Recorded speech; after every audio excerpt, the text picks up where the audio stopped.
Hello and welcome to episode 80 of the She Must Knit podcast. My name is Erin and thank you so much for spending some of your time with me today. I hope you guys had a great week. Oh my goodness, my week. Where do we start? Nothing especially exciting happened, but you may notice that this episode is going up just a little bit later than usual. Last week I said we were going to be back on schedule, and of course as soon as I say that, things get messed up, right? So last week Avery brought home a bug from school, and of course did it affect her very much? No, she had a day where she was a little extra whiny and then she's back to normal. But I caught it, and for the last week I have just been absolutely miserable. I think I was only truly sick for about 3 days or so. But I don't know if I've mentioned this before. I have cold-induced asthma, and so it really only affects me in certain situations, but one of them is if I get sick. It triggers my asthma, and I just get this cough that will not go away. I've got all the stuff that I have to do for it, and it just lingers and lingers and lingers. So you can probably hear it in my voice, but I've been battling that for the last week, and I actually did sit down and I was going to try and record on Friday like usual, but I just could not get through it without coughing fits, and I was just like, you know what, this is just not worth it. So I figured I'd give it the weekend and a few more days to recover a little bit more, and I do feel like I'm at a turning point now.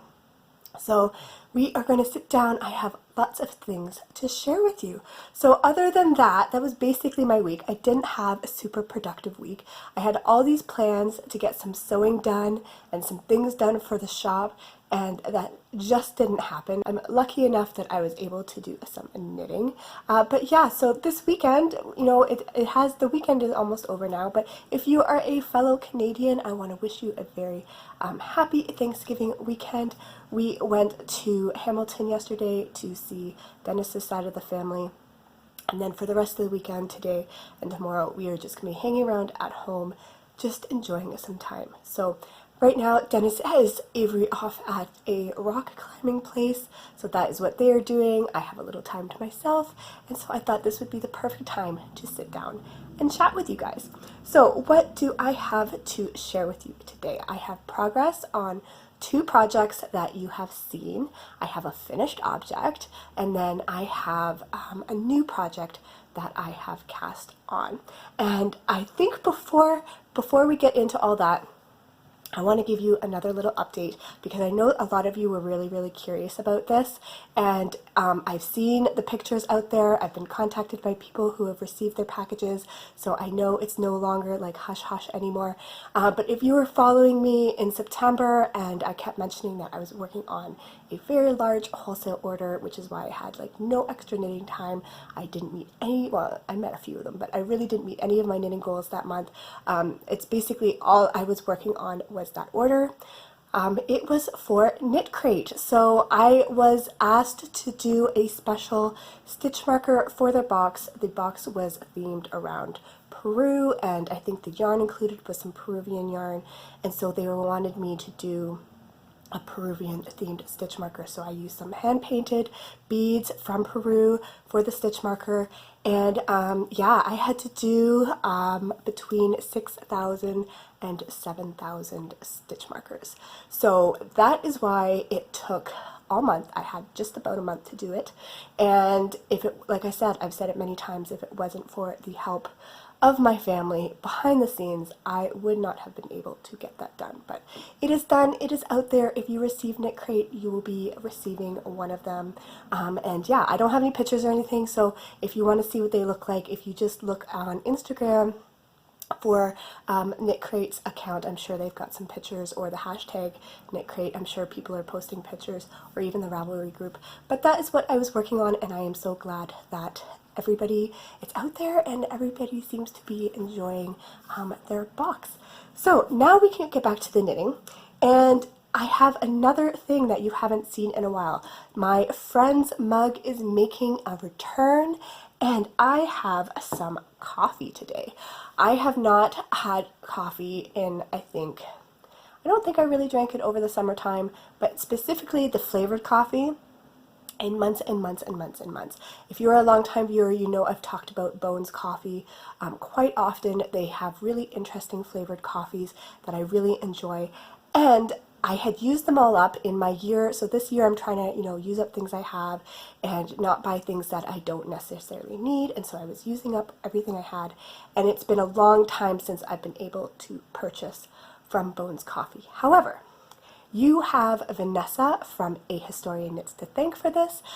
When we did a package swap a little while ago, she included a gift certificate for Bones Coffee, which I used about a week or so ago, and I got another order in, so I now have a fresh supply of flavored coffees. So I got 2 of their sampler packs, which I really like because you can get smaller bags and choose 5 different flavors. So I have 10 flavors to share with you, and I think what I'm going to do is pick one each week and try it out. And so for today, the flavor that I will be enjoying here is Electric Unicorn, and it's supposed to be like a fruity cereal type flavor. And I know you die-hard, just straight coffee fans out there are probably gagging at the thought of these flavors, but it's just something I enjoy. So that is what I have today. I have some Electric Unicorn coffee, and as always, with all their flavors, I enjoy all their flavors, so that one is quite nice. And so now let's get into the knitting finally. So the first 2 projects that I'm going to share with you are the progress that I've been making on my socks. So I have 2 pairs of socks that I am working on this month. I have my October Desert Vista Dyeworks socks, and then I have a pair of socks that I am working on for Dennis. So let's start with those first. I've mentioned that this is one of the goals on my bingo card, is for Christmas to make Dennis 4 pairs of socks, and this is my 4th pair. So once these are done, I can knock that square off, which is going to be so exciting. Last time I showed these to you, I had finished the cuff and I had started in on the leg, so I was just a couple of rows past the cuff. And since then I have finished the leg. I have put in my German short row heel, and I am now working down the foot. So I think, honestly, if I had a good afternoon where this is the project that I decided to dedicate my time to, I could probably finish this first sock in an afternoon or so, 2 max. So this project is well on its way to being half finished. I'm using some yarn from my stash that I have a little bin put aside with all my workhorse man friendly yarns, and so I pulled this out of that. So this is what I'm using. You can kind of see they've got a little picture there of what the sock will look like, and I am using 2.25 millimeter needles for this because usually I have 2 sets of 2 millimeter needles. I can't find the tips for my other one, and I like to use 2 millimeter needles with my Desert Vista Dyeworks socks, so I'm using 2.25 with these. And I do think, I was looking at this the other day, and I do think the fabric that I'm getting, I don't know if you can kind of see the space, maybe if I put it, yeah, there, so in front of the window there, you can see there's a little more openness to the stitches than I like. I like a really, really dense sock, but I think because these are being made with a really strong workhorse type yarn, I'm not as worried about the fabric being less dense for durability. So I think that'll be fine, and it does make them go just a little bit faster.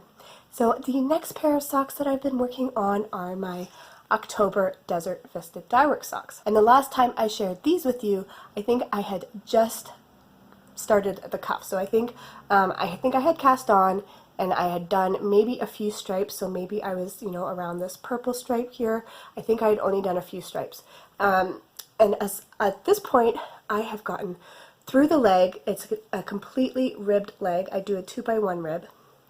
I have put in my German short row heel, and then I've also started down the foot. So for this pair, I am making these for Avery's bus driver, and so because I don't know how I should have them fit, I don't know the size of her calves, I don't know how wide her feet are, I decided to do a completely ribbed leg, and I started with my usual 81 stitches, and I figured that way if she has wider calves like I do, it should stretch to fit her because 81 stitches fits me really well, but if she doesn't, because it just kind of sucks in, it should still conform to whatever size leg and angle she has. So I also decided to do a German short row heel. It's just a really fast heel for me. I find when I do them top down, they fit me really well, and I think it might be because I start with a larger number on the top, so the depth is okay, whereas when I do a German short row heel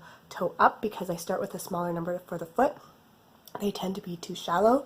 But top down, German short row heels I find fit really well. So I did a German short row heel, and then for the foot, I'm continuing the ribbing down on the top of the foot all the way down. So I'm hoping what I'm going to get from this is just a really comfortable, well-fitting sock, considering I don't know exactly the shape of her feet. I know what size her feet are, but I don't know the shape of her feet. So these are going really nicely. Again, I think if I had an afternoon of some good dedicated knitting time, I think I could finish these off. Honestly, depending on how long Dennis and Avery are out today, if I can get some, peace and quiet after this, I might be able to just kind of curl up on the couch with Mr. T and work on these, put on some podcasts or something. I might be able to get these done today, or this sock done today, because her foot size is smaller. I usually knit mine to around a size 9 women's, and hers is a size 8,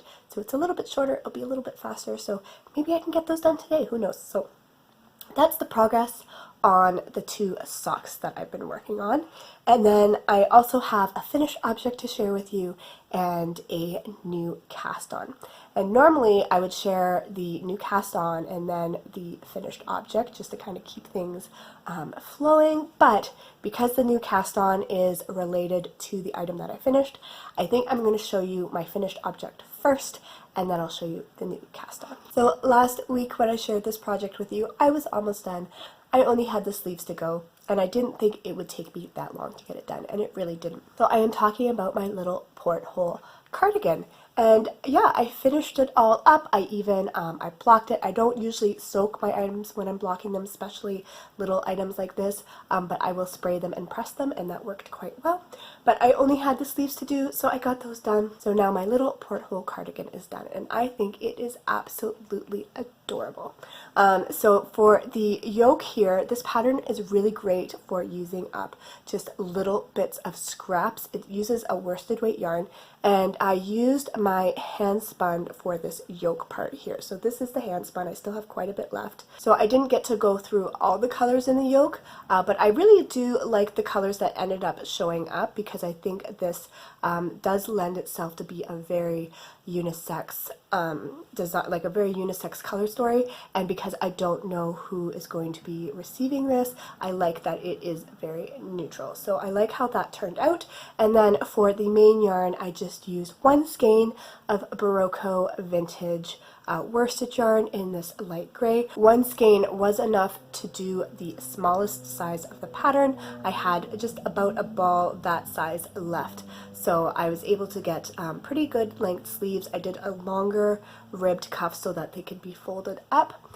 And then the other thing I wanted to talk about, so I did mention this last week because I had finished the button bands, and I said I didn't put any buttonholes in there. Sometimes I'm just not in the mood to fiddle around with buttonholes and the spacing and all that. So I just did both of the button bands plain, and then I said I was going to sew some buttons on the top, basically just decorative buttons, and then what I was going to do is get some snaps and sew the snaps on the back of the buttons and then also here. So it will close as if there were functioning buttons, but it would just be snaps. So I have not yet done that. I have not looked around. I'm pretty sure in my stash somewhere I have snaps.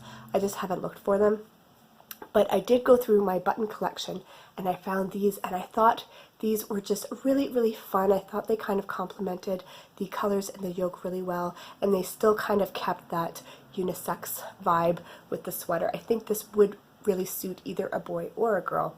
So yeah, those are the buttons that I picked. That is kind of the finished look of the sweater. Again, once the snaps are on there, it will close properly. But I'm really, really pleased with this little sweater. I'm glad that I was able to use some of my hand spun. That also goes towards one of the goals on my bingo card. It was to make a garment incorporating hand spun. So that works for that. And yeah, I was able to use some of my handspun that I really do like this one. I just hadn't found a project for it. And yeah, so the next project that I cast on kind of goes with the sweater. So when I do little sweaters as baby gifts, and I think you've seen examples where I've bought like a little onesie or a little outfit to go with it, I think I might do that for this as well, is go pick out a little onesie to go with it. But another thing that I sometimes like to do is to make like a little stuffy that goes along with the sweater. It just makes kind of like a nice little gift set. So that's what I decided what I wanted to do for this one, just because I had so much of this handspun left. I knew I could get another full project out of it. So I was trying to find something in my library, because I think another square on my bingo card is to use 10 patterns that I have already acquired before the start of this year. So I did go through my library on Ravelry to try and find a pattern that I already have, and I did find one, and I did actually cast it on. It was this like monkey pattern, but you started at the head, and I cast on the head, and I did a couple of rows, and then when it got to where the face was, it was done in another color, and it was done with like intarsia in the round. And my headspace this week was just not there for intarsia in the round. And I was like, okay, you know what? I know I've done a lot of things. I've done a lot of techniques. I'm like, I'm pretty sure if I just work through this line by line and just do what it's telling me to do, I'll figure it out and I'll be able to do it. But I just didn't want to. I didn't want to figure it out. I just wanted something that was kind of easy, that I could just work on. So I kind of scrapped that one, went back to square one, looked through my patterns again. I actually ended up looking through some of my old projects on my project page in Ravelry, because I have done a lot of baby sets, and I just wanted to see, okay, what other toys have I made in the past that I just remember working out really well, that I liked making. And a couple of years ago, I made a little sweater set, and I made a hedgehog to go with it.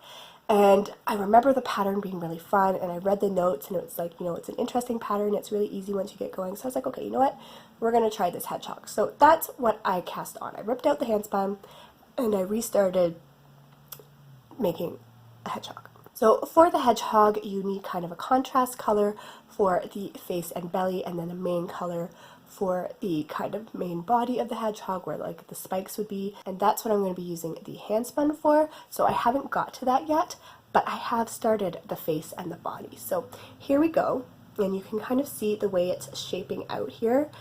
This is his little head, and this is going to be his little nose. So it's kind of, the shaping makes it kind of curve like a little hedgehog face. And then you start working down, and so right now what I'm doing is I am increasing, and I'm making this little belly flap. And then I think what you end up doing next is you're going to be joining the main yarn, and you're going to be knitting around. I think you might be knitting around and kind of picking up as you go to create, because it's going to be like this, and so you're going to kind of be working around like this and picking up stitches along the edge as you go, I think. But like I said, my notes said it was easy, so I'm going to trust past me and that this is an easy pattern, and we're just going to go for it. But the result is really, really cute. The pattern is called Hedgehogs. It's by Pearl Soho. It's a free pattern, and yeah, it just makes a really nice, plump, squishy little toy. And I believe the main yarn is supposed to be thicker than the contrast yarn, so my plan is to double my handspun, which I think will help use up even more of it, because I really don't, I don't want to use just a little bits on the cardigan, then just little bits in this toy, and then still have almost this entire skein left. So by doubling it, I think it will actually use a fair bit of it, and hopefully I'll only have a little bit left, and then I'll have to figure out what to do with that. But I think this is going to be a really cute little set. I think the hedgehog is going to end up being really cute. I think it'll be a nice little, I think it will pair nicely with the cardigan, and it will just, yeah, it will just make a nice little gift. So I'm happy with how that is going. I was going to say maybe I'll work on that later this afternoon too, but okay, we need to be realistic. We need to pick one project. So I'm either going to work on the socks, or I'm going to work on the hedgehog, so we'll see. But next week, hopefully I'll have some good progress on that hedgehog, and it will actually start to look like a hedgehog. I wouldn't be surprised if I possibly finish it, so maybe by next week there'll be a finished hedgehog as well as a new project, because now I'm able to do that. I think that is all the knitting that I have to share with you today. I'm sure you can tell my voice is just, my voice has had enough. It is like, you need to stop talking. You need to go lie down on the couch and have a hot cup of tea after your coffee. I'm going to finish that coffee, but yeah, I think I just need to chill for the rest of the day, get some knitting done, and yeah, so I hope you had a lovely, lovely weekend. I hope you enjoyed this episode. Hopefully after this I can say officially we're going to be back on a regular schedule. My plan is to get back to Fridays like usual. I really do prefer to record on Fridays. So hopefully I will be talking to you again very soon. I hope you have a lovely weekend. I hope you've been able to do lots of crafting, and yeah, I'll talk to you soon. Bye.